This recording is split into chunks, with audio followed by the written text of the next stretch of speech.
certo, pessoal? Pessoal, aqui é o Lucas, sejam bem-vindos ao canal Carronauta. Se você ainda não é inscrito aqui no canal, se inscreve, deixa o seu like, compartilha com seus amigos esse conteúdo, que se você gostou. Se você não gostou, escreve nos comentários pra gente o que você não gostou, por que não gostou e o que gostaria de ver, beleza? Pessoal, hoje é um videozinho mais no estilo vlog mesmo. Eu vim aqui em São Paulo, no centro, fazer uma consulta médica de rotina e queria falar um pouquinho com vocês sobre algumas coisas que eu tava pensando esses dias. É o seguinte, eu não sei se todo mundo sabe, mas algumas coisas no Lancer Rally Art, elas são, digamos assim, mais interessantes do que no Lancer Evolution, por exemplo.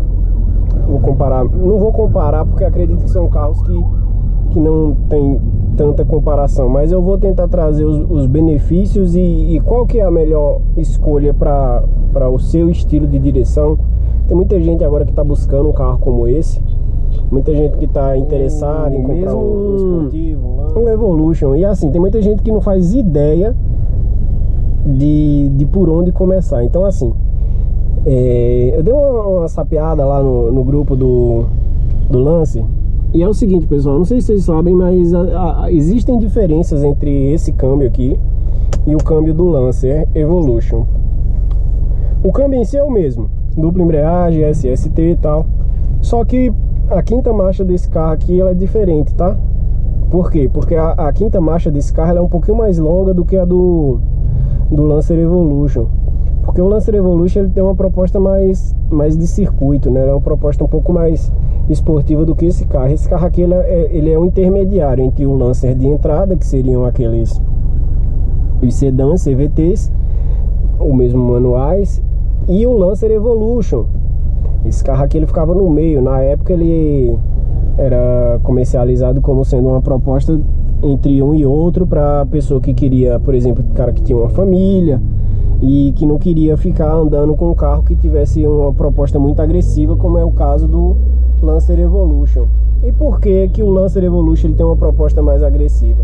Porque o Lancer Evolution ele é um carro que a suspensão dele é diferente desse carro, os freios dele são bem maiores, então assim, tem muita coisa que não torna o carro confortável para um daily. Ah, Lucas, mas eu uso o Lancer Evolution para daily e eu não vejo problema. Tudo bem, mas a questão é que ele não foi um carro feito para isso, entendeu? Obviamente que se você quiser usar Ferrari de daily, você vai usar e não tem problema, cara, seu bolso, seu guia. E vai muito também da forma como você dirige, do lugar que você anda. Ah, eu moro em Itupeva, venho todo dia para São Paulo. Beleza, você passa 1 hora na Bandeirantes. Então o que você pega é basicamente rodovia. Posso usar o carro de daily? Pode, cara, o carro é seu, você faz o que você quiser. Mas assim, ele não é um carro que foi feito para esse uso aqui, ó, trânsito. Eu não sei se vocês conseguem ver, eu não sei bem o foco da câmera, mas aqui, ó, tá vendo o consumo médio dele? Eu saí de casa, peguei um pouquinho de trânsito até sair do bairro, peguei a Marginal, aí vim direto na Marginal 110, Ayrton Senna 110, aí depois vim ali na Marginal 90, 60. E desde que eu entrei aqui, o carro tava fazendo, acho que quando eu saí da Marginal ele tava fazendo 11.2 e agora ele tá fazendo 10.2. Então assim, esse é o consumo honesto desse carro. Eu vim o câmbio o tempo inteiro no modo normal, não vim pisando forte nem nada. Obviamente quando você exige alguma coisinha, você dá aquela esticadinha maior no caso, mas nada muito agressivo não, sabe? É só uma esticadinha de leve, só pra, por exemplo, sair aqui, ó, acabei me distraindo, pô, o cara tá lá na frente já, tô segurando o trânsito, aí você dá aquela esticadinha pra acompanhar. Mas no geral o carro faz isso, cara, 10, 10.2, 9.8, vai muito da forma como você tá guiando o seu carro. Voltando aqui ao câmbio, esse câmbio aqui, ele é bom vocês saberem, tá? Isso aqui vai ser um vídeo mais de comparação, entre aspas, com o Evolution, mas também vai ser meio que um guia. Quando você for olhar um carro como esse aqui, para você comprar, é muito importante que você tenha na sua cabeça o seguinte: existem dois problemas nesse câmbio aqui que acontecem muito. Um é de damper, que eu não vou falar hoje sobre ele, e o outro é o problema mais famoso, mais conhecido, mais batido, que é o problema do garfo, o sensor do garfo das marchas pares, lá que você perde as marchas pares, né? Na verdade, acho que é o garfo das marchas ímpares, se eu não me engano. O que acontece? Esse garfo, esse sensor, ele foi colado nesse garfo, e a posição dele é bem na frente da bomba de óleo. Então a bomba de óleo, ela manda o óleo, conforme o óleo vai aumentando a temperatura, vai passando o tempo, essa cola vai descolando, vai perdendo a sua eficiência, até que ela descola e o sensor cai. E aí ela não passa mais a informação para o câmbio de qual é a marcha que o carro tá. E nesse caso, como você não sabe, o câmbio, meio que por segurança, ele mata toda aquela árvore. Então você perde segunda, quarta e sexta. E o que acontece? Sobre o restante das coisas, pô, Lucas, você falou do garfo, eu já tinha visto sobre isso, eu já tinha pesquisado, já tinha visto um vídeo seu, você falando. Eu falo bastante porque eu não quero que ninguém cometa o erro de comprar o carro e depois ficar, pô, comprei o carro, não sabia, tive que gastar mó nota, porque agora eu vou ter que gastar com o câmbio e tal. Então assim, pessoal, não caia de desavisado, você tá sabendo. Vou comprar um Lancer, cara, já foi, por exemplo, Lancer, Ralliart ou Evolution, que é o que tem dupla embreagem. Vou comprar um Lancer Ralliart, vou comprar um Lancer Evolution. É o seguinte, cara, eu tenho esse carro, o vendedor lá te fala, eu tenho esse carro, sei lá, peguei ele zero, fiz todas as revisões, troquei amortecedor, troquei disco, troquei pastilha, troquei tudo, troquei pneu, e não fala nada do câmbio.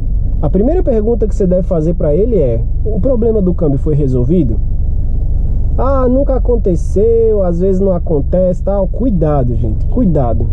Eu falei anteriormente, no grupo do Lancer aqui, pouquíssimas pessoas não tiveram problema com esse garfo. E todas elas, quando vão fazer a troca de embreagem, eles já mandam, já que vai fazer esse serviço, eles já mandam abrir o câmbio e fazer o reforço dos sensores. Então assim, não caia nessa conversa de que esse carro não vai apresentar. O carro tá com 60 mil quilômetros, nunca apresentou, eu sou o único dono. Esse carro, esse defeito, ele não tem data exata para acontecer. Muito embora, se você for pegar uma média, ele acontece aí entre os seus 40 até 80 mil quilômetros, ele pode acontecer com 15. Tem colega meu aí que já falou sobre o problema do câmbio e estava perdendo indicação com 18 mil quilômetros do carro. Mas isso não é o uso do carro? Não sei. Não sei se não sei até que ponto o uso do carro, a temperatura, o fluido. O que eu sei é o seguinte: vocês precisam ficar atentos, porque isso é um problema que você vai desprender dinheiro. Não tá fácil andar de carro hoje em dia, o combustível tá caro, tá tudo caro, e a manutenção desse carro não é barata. Por quê? Porque dupla embreagem já é caro por natureza. Então assim, esse é o ponto do câmbio. Segundo ponto, esse carro, Ralliart Evolution, muita gente relata muito barulho nesse carro, muito barulho. Eu escutei um barulho assim assado, próximo do assoalho tal, não sei o que das quantas. Eu escutei um barulho assim lá atrás. Eu escutei um barulho assim, não sei o que. E na maioria das vezes, gente, com toda certeza, 90% desses barulhos são normais. São coisas que aparecem, você vai ver, não é nada. O carro é barulhento mesmo, o carro tem essa característica. Afinal de contas, ele é um carro de 2012, né? Então assim, há que se ter em mente que não é um carro zerado, que não é um carro super tecnológico, muito embora ele traga vários avanços. Então assim, vamos dar uma olhadinha, dar uma volta no carro, dar um rolê. Voltando agora um pouquinho a questão do Evolution em relação ao Ralliart. O diferencial desse carro, por ele ser Ralliart, a tecnologia empregada nele, ela é herdada de um pessoal que tinha um foco maior na questão de passar para o chão, da tração, da competição, não só no terreno asfáltico, que seria o Tarmac ali, ó, que seria, tem vários modos, né, de condução. Então você vem aqui, ó, tá vendo aqui? Você seleciona. Desse lado você tem o controle do modo da tração. Então ali você tem o Gravel, que seria cascalho, o Snow, que também pode ser utilizado como grama ou como terra, dependendo do terreno que seria aquele terreno de pouca aderência, por assim dizer. E o Tarmac, que seria asfalto, que deriva lá do Tarmacadam. É um modo normal que você vai usar no dia a dia. Por ter esses modos aqui, que também tem no Lancer Evolution, ele muda um pouquinho, porque como eu falei, o Lancer Evolution é uma proposta um pouco mais agressiva.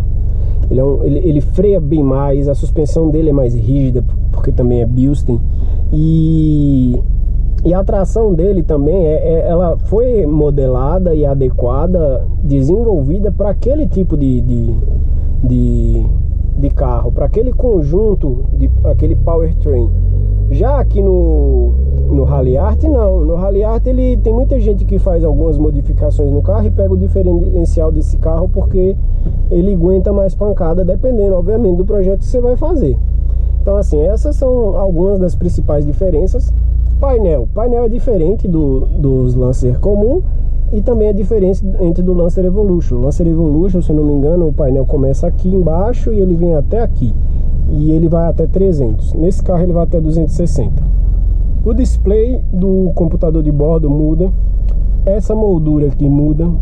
A moldura original ela não tem os botões aqui, ó. A central multimídia original desse carro, ela não tem esses botões na lateral. Essa daqui foi trocada. É Mitsubishi também, original, mas ela é dos Lancers mais novos. Não os últimos, mas mais novos do que o ano desse carro, que é 2012. Se você for olhar as fotos, ele não tem essa entrada de CD, ele é só uma moldurinha aqui. E tem aqui os botões são aqui embaixo. Já nesse carro as molduras são aqui colocadas pelo Carlos, antes mesmo de eu comprar o carro dele.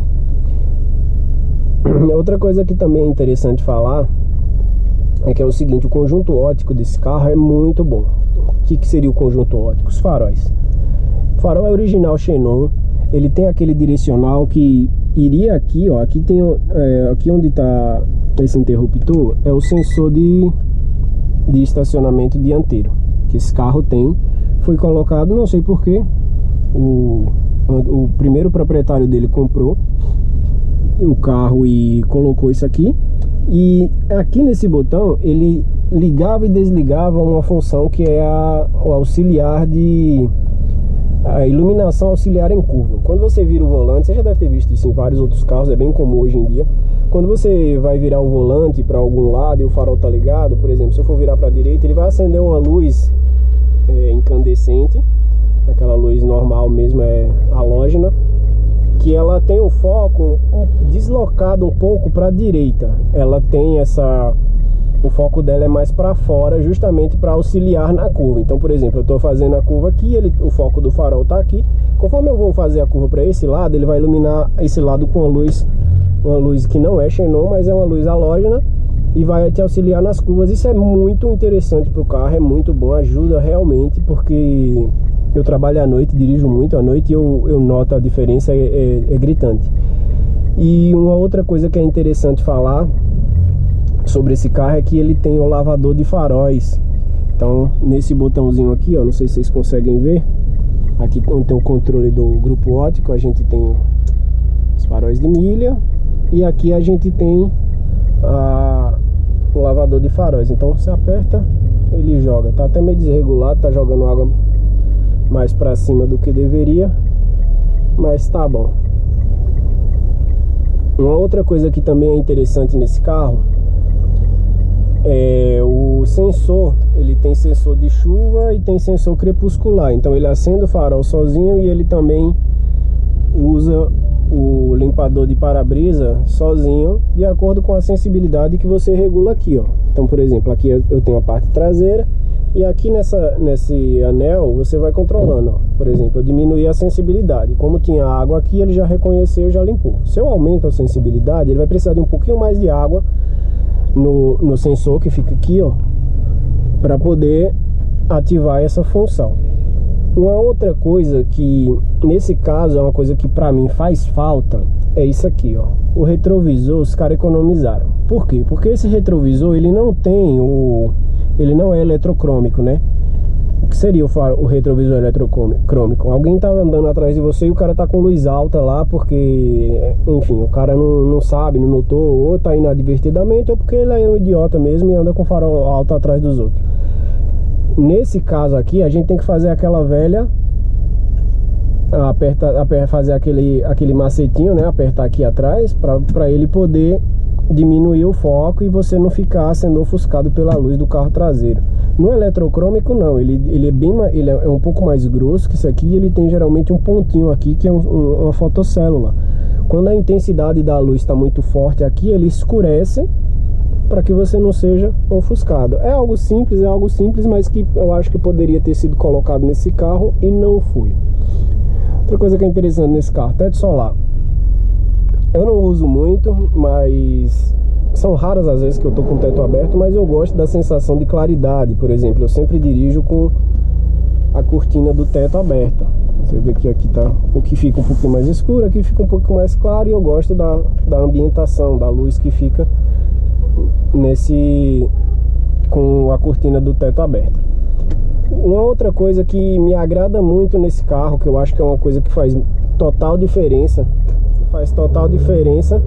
é a questão dos airbags. Esse carro tem, se eu não me engano, 7 airbags, acredito eu, 7 ou 9. Depois eu confirmo a informação e coloco para vocês. Ele tem a airbag de cortina, tem aqui passageiro, motorista, tem na coluna ali atrás, e ele tem também, se não me engano, no joelho aqui, mas agora eu preciso confirmar.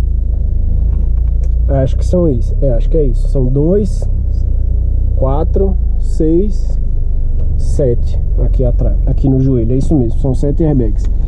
E outra coisa que também é interessante, que eu acho muito bacana, e que tem muita gente que muda simplesmente por ser uma questão de vou mudar porque aí eu vou botar fibra de carbono. Gente, nem tudo que é fibra de carbono assenta com todo o carro.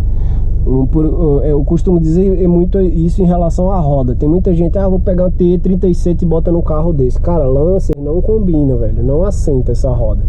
Mas eu gosto, então eu vou pôr. Tudo bem, mas eu sinceramente acho que não combina. É uma opinião minha e que eu já vi aí em muitos carros. Tanto é que as rodas BBS ficam muito bem assentadas, ou mesmo aquelas em Kia, aquela do Lancer Evo 8 que vinha, que é aquela estrela de 6 pontas.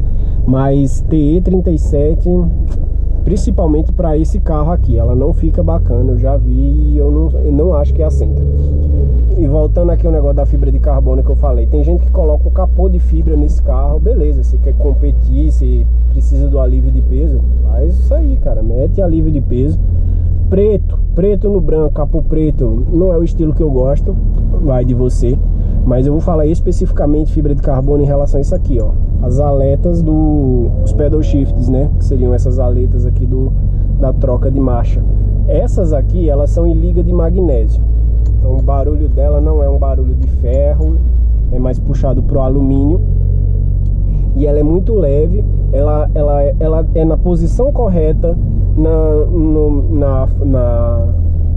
ela tem uma pegada legal, ela é bem anatômica, ela funciona muito bem. Câmbio duplo embreagem, vocês sabem, não tem... Se você coloca o câmbio aqui nesse modo, por exemplo, você reduz, é quase instantâneo, ó. E aí, por exemplo, eu tô no modo esporte e aqui tá o câmbio no modo D. Por exemplo, diminuir, tô na marcha 1, quero voltar ao D. Você aperta aqui e segura, ele volta. Tá vendo aqui, ó, tá escrito off. Então aqui aumenta as marchas e também desativa esse modo manual. Eu gosto de cambiar o carro. Cara, aqui, ó. E da forma que deve ser, você adiciona a marcha aqui, puxando o câmbio, trazendo para perto de você, e você reduz empurrando o câmbio.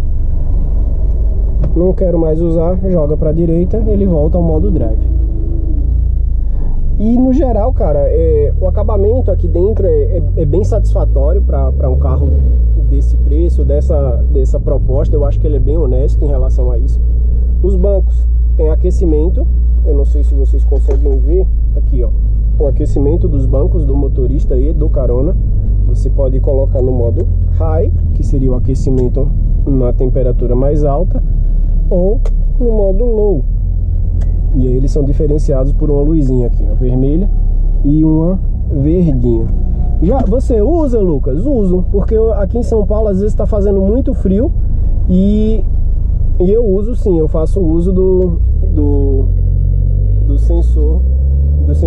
aquecedor do banco. É uma coisa que faz diferença? Cara, faz. Se você tá lá, o que você deixou, principalmente quem não tem garagem coberta, às vezes você chega lá, o carro tá gelado. Você chegou no carro lá, o carro passou a noite inteira tomando aquele sereno, e você tá lá no garô, de repente você vai entrar no carro e o carro tá gelado. Então você vai, liga isso aqui, ó. O que eu costumo fazer? Eu ligo no high, depois eu coloco no low só para manter a temperatura. Por quê? Porque eu acho que não tem necessidade de você manter ele no high o tempo inteiro, porque ele vai ficar muito quente, e tem muita gente que não vou usar, porque isso é uma coisa meio insegura, é uma resistência, não estofar. Cara, se o carro não fosse seguro para usar, para ter essa função, ele não teria.